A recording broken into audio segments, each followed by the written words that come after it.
Hello there and welcome to a brand new series of Seconds Out. It's Series 3, would you believe, because of popular demand. And what a top show we're starting off with as well for the winter. We've got Amir Khan, the lightweight. How are you, fella? Hi, mate. Thanks for coming. Joe Murray, the bantamweight. Because I've been getting hassle about how to introduce you. There's too many medals, too many accolades for me to come up with, so I just thought I'd say your names. Thanks for coming in, lads. First of all, when I phoned you, Joe, and asked you to come on, and I said you and Amir were coming on, it's going to be a bit, you know, I didn't want this like, oh, we're just both coming on the back of a defeat. You know what I mean? It's all over with now, isn't it? I mean, I spoke to you, what, 2 days after the fight? Yeah, it's over with. You know, I learnt from the mistakes I made in the fight. I've seen the fight over and over again. And there was a few little things I shouldn't have done, you know, rushing in. Just got the game plan wrong for the fight. But, you know, I'm going to come back stronger from it. I'm happy it's happened in the early stage of my career. And if it had happened for a world championship fight, I would have been falling to bits. But, you know, I'm going to come back stronger from it. I've changed a lot of things in my training camp. And, you know, hopefully in the next fight you'll see a massive change. And you spoke to us, and I say us like me, I think there was another couple of reporters there, wasn't it, from other channels, 2 days after, didn't you? Yeah, 2 days after. You know, I'm not going to bury my head into sand. You know, I was normal, I was hurt. I knew I made a mistake and I was going to come back from it stronger. You know, I know what talent I have. I made a little mistake on that night, and that's boxing for you. One punch can change your fight, which you did do. Joe, you also, there was big plans, you know, we'd all been talking about medals and maybe a little bit of pressure about medals going out to the Olympics. It didn't happen on the night, did it? No, it's a good experience though. Now we've got to move to bigger and better things, you know. I went to China, fought a Chinese person in his own country.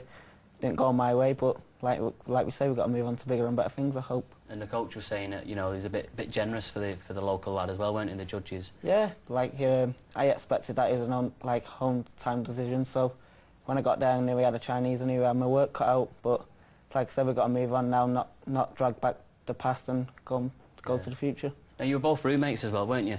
About 4 or 5 years ago? 4 or 5 years ago we was in roommates when we were in the Junior Olympics in America. We both won the gold medal there.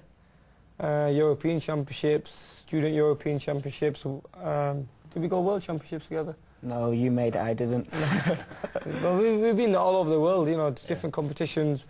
And, you know, now in 5 years' time, down the line, you know, we sat here now having a chat. If we didn't know life would go this way.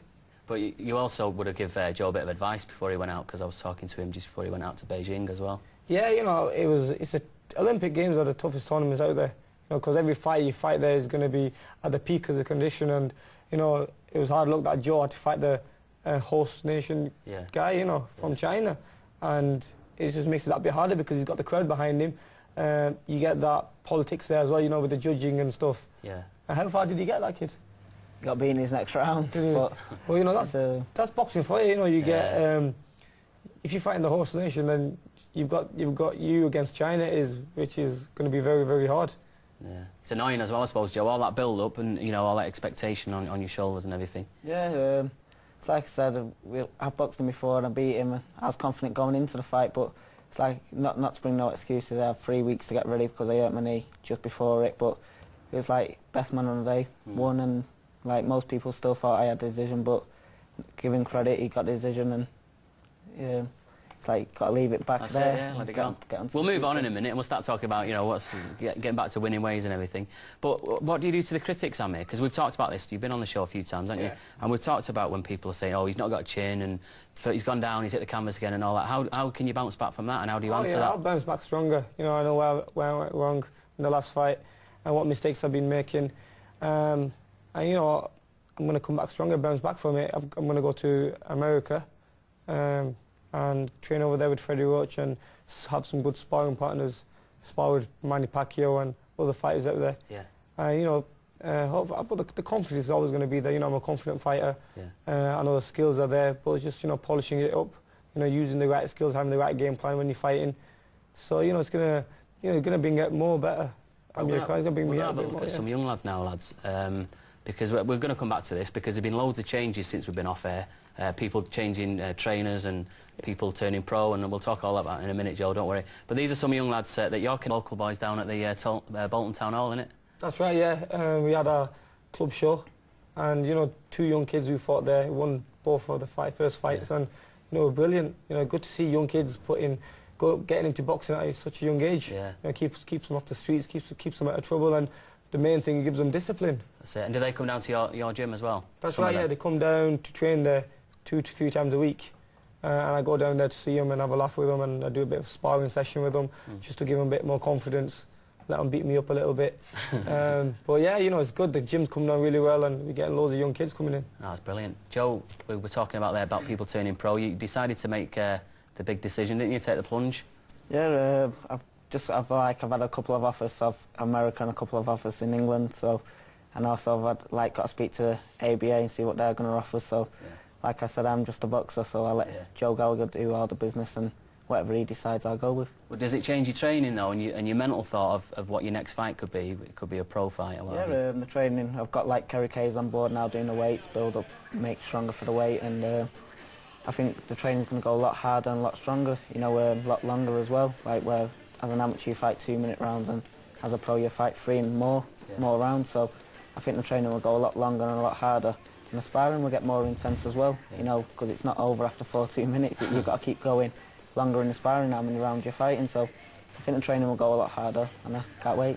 When you turn pro, Amir, you've got to take everything a bit more serious. You've got to turn up on time, you know, like you did for the show today, which was good. We were late, and you weren't. But you've got to do things like, you can't cancel a fight at the last minute. And no, you can't. Well, you probably could. You know, if you're not feeling well, you can just pull out the fight. But yeah, you know, you have to be 100% fit, strong, because you're going to be fighting opponents there who you're going to be hitting many times, and they're not going to go down. They're still going to be coming forward, you know, hitting you back as well. Yeah. And it's going to be a lot longer than amateur fights. You know, but you know, I'm sure Joel, you know, he'll get into it quick time, and he's a quick learner as well. And before you know it, you know, he'll be raising up in the game. You mentioned Kerry, Kerry Kay's. Any regular viewers will know he's the man that is, you know, responsible for getting Hatton back into shape. Yeah. Which is not going to be easy sometimes when he bowls back into the gym, is it? No, Kerry's full on with us. He advises as well and tells us he knows if you're not doing it proper, because like with his nutrition, he can see if rashes are coming out on your face or stuff like that. So you can't lie to Kerry enough, and he quite well on like telling you what he needs to do, and if you're not doing it, it's up to you, you know, like it's you who's getting in the ring, it's not Kerry who's getting in the ring. So you and John are both now up at Phoenix Camp? Yeah. Yeah, and... well, it's changed its name now, it's Joe Gallagher's gym. Oh, is it? Yeah. Oh, right, sorry, right. See, there's a lot of changes. I'm going to have to... I might do that on next week's show, you know, because there's a lot happened since. You've also changed. What's happened there, Amir, with George? Is he still on board? Yeah, George will still be on board, you know, he'll be seconds. He's not going to be the main coach. Right. So we're still going to be in touch, you know. But George has a lot more fighters in Miami who he said he'd like to look after. So he's going to be the main coach there. But, you know, we'll be going to Miami and sparring down there. George will come down sometimes to train me here. But the main coach is going to be Freddie Roach for the next fight. He's going to come down as well after Manny Pacquiao's fight. Yeah. If the fight's in England, because we don't know where the fight's going to be yet. Right. And, you know, we take it from there. But, you know, it's a new thing. It's a different venue. We're going to be in a gym with champions in there who I can look up to, like Manny Pacquiao. Going to be sparring with him, hopefully, and other fighters. Yeah. So yeah, it'll be good. Because you're flying out to America tomorrow morning, aren't you? Early That's right. Yeah, I'm going to fly early morning and get there and get into training straight away. And you know, I'm going to focus down there, keep away from all the distractions that are here. No one knows me down there. And the good thing about it, you know, you're going to be sparring with guys who are hungry, you know, who want to beat you up. Yeah. You know, they're not going to give a damn who Amir Khan is. They're just going to get in there and they want to beat me up. So that's what I need. I was about to say that's brilliant. That's not brilliant. No, but it's not brilliant. It's good for you, isn't it? Yeah, it's good for me because I'm going to be learning, you know, and I want to be taught in that way. You know, I don't want to ease it. So it's going to be tough out there, but it's going to be exciting. Excellent. Right, lads, we're going to take a short break.